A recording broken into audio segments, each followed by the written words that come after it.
Ciao belli, welcome to Italian Lessons with Seva. Today we're going to discuss some occasionally problematic sounds in Italian. Uh, this lesson will be about problematic sounds, so I assume you already have learned the alphabet. If not, on my site there is the alphabet practice that you might watch before this one. This one is going to concentrate mostly on the consonants and mostly on the problematic ones.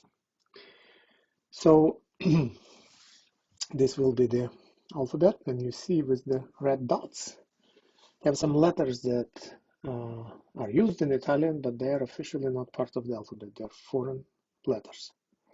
Huh? And we're not going to cover that today. We're going to deal with these combination of letters and see what sounds they produce depending on the vowels that they're combined with. When you're dealing with a foreign language, many times you have to do some unusual movements with your tongue that you're not doing in your own native language, and it's completely normal. And if some silly people make fun of you because you don't sound completely native, do not let them do it, because beautiful Italian language does not belong to anyone but to humanity and to you as well. So you can do it, you will do it perfectly well. Don't let anybody make fun of you. Let's go. All right, so we see that in Italian there is a letter C, and when it is followed by the vowels U, A, and O, U, A, and O, the sound is K, the same as in English. C followed by A, O, and U produce the K sound. And the examples would be cavolo, cabbage, collo, neck, culla, cradle. Next one, if the same letter C is followed by I or E in English, it is E or E in Italian, the sound will be Ch, so it will be cibo, certo, cielo, ciao, cioccolata. Note, you shouldn't say ciao and cioccolata. In this case, the I, that E between chi and a only, or chi and o in this case, it only prevents the chi sounding like k. So the E that you see here is really silent. So it is ciao and cioccolata, not ciao and cioccolata. That is not the correct pronunciation.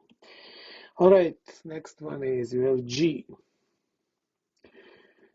Combined with O, A, and U, O, A, and U, it sounds like G.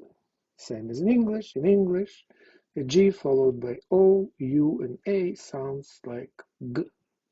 The examples would be gonna, gatto, guerra. Then you have the G followed by E or followed by E. It will be Giorgio, gesso, generale, Giorgio, gesso, generale. No, it will not be Giorgio, it will be Giorgio. So those E is in there are preventers. They do not really sound like strong E. Huh? It's not Giorgio, it's Giorgio, Giorgio. Next one is, this one gives some trouble to people.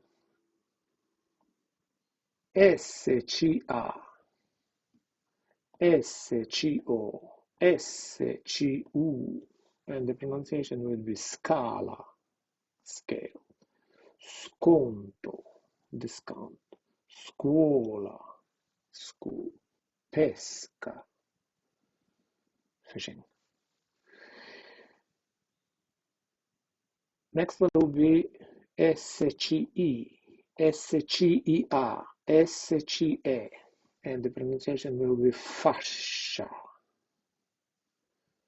scecco, sciare, fascia, scecco, sciare. The next one is GLE, GLO, and the pronunciation will be different depending on what follows. So it will be li, very soft L. It is a sound that doesn't really exist in English. Maglia, pagliaccio, but Gloria, because this one belongs to the group OUA and this one belongs to the group IE. So to pronounce that li sound, you put the tip of your tongue in the middle of your palate and you slide it forward. Li, maglia, pagliaccio. Note that it never sounds as pagliaccio. That is the worst mistake you can possibly make. So it's not pagliaccio, it is pagliaccio. So remember that if you have a G preceding the L, then that G plays the role of softening that L and not sound itself. So now that in English you already have two L's. If you don't believe me, consider to pronounce this word.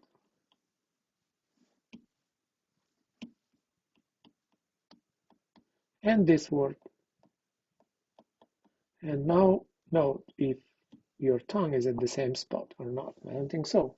So this one is called dark L, this one is called light L, this one called dark L, because it is much deeper in your throat. So in Italian, consider that it's a third one. It is a very light L, because Italian is the language of light and beauty. So it is a very soft L. It's even softer than light English L.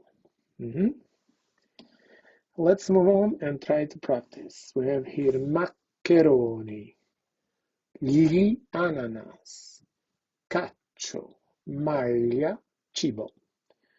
We have here maccheroni because the conjugation, combination of the, of the CH give you the K sound. It's maccheroni. Gli ananas, it is that very soft L and it's produced by the G before that. Gli ananas. Cacio. This G sounds like K. Why? Because there is an A. Because it's an A. And this one, no matter whether it's singular or plural, it sounds like Ch. Why? Because this one is the E. And remember that Ch followed by A sounds like Ka, and Chi followed by E sounds like Chi. Maglia, again you have that G that softens that L right here. Maglia, the tip of your tongue is in the middle of your palate, slides forward. Cibo, Chi followed by E gives you the Ch sound. Okay, next one you have il cinghiale giallo mangia il cibo, lui mangia il caccio giallo e la cioccolata con ghiaccio. Sounds like a tongue twister, and probably it is. One more time. Il cinghiale giallo mangia il cibo. Lui mangia il caccio giallo e la cioccolata con ghiaccio.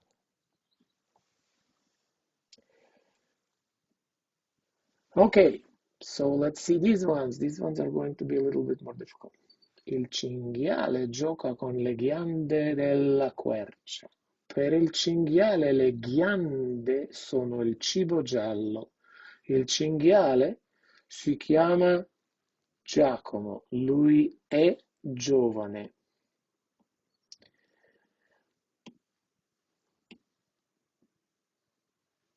Gli amici e le amiche di Giacomo sono cinghiali: Giorgio, Gina, Margherita, Gianluca, Gregorio, Cecilia e Lucia. Gli piace giocare e mangiare i cibi gialli. il cacio, le ghiande, il formaggio, il gelato giallo. Non gli piacciono né i maccheroni ghiacciati né piccole ghiande gialle e giovani. Certamente gli piace giocare a calcio con le ghiande. I cinghiali non sono pagliacci, gialli, scherzano molto. Not a bad practice, not easy.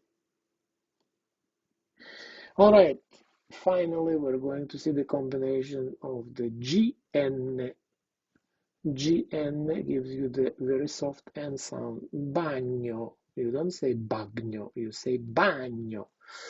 So it is a sound that is in the English, sort of English, two words, as cognac, because you don't say cognac, you say cognac, GN, and canyon, which is the softer N. I'm afraid that cognac is a French word and canyon is Spanish, but it doesn't matter. They became part of the English language. So you are shooting for the soft N. Bagno, agnello, gnocchi, gnocchi. And the reason you say here, you say k, it is because you put the silent H after the chi, H after chi, gives you the k sound, gnocchi. And then we have one more practice with the soft L, paglia, paglia. Paglia, you slide your tongue from the middle palate forward. Gli agnelli, gli agnelli, gli agnelli, gli amici, pagliacci, pagliacci. So if you are of the right age and you've heard of cognac, you might have one to improve your pronunciation. If you are not of the right age, you might have just a glass of warm milk. So this is the Italian alphabet. Remember, these letters are foreign. Things will be spelled with them because Italian takes foreign words and foreign letters, but officially they are not part of the Italian alphabet. I hope this lesson was useful. I know it was a difficult pronunciation, but I know you're going to get there. Don't let anybody stop you. Ciao belli.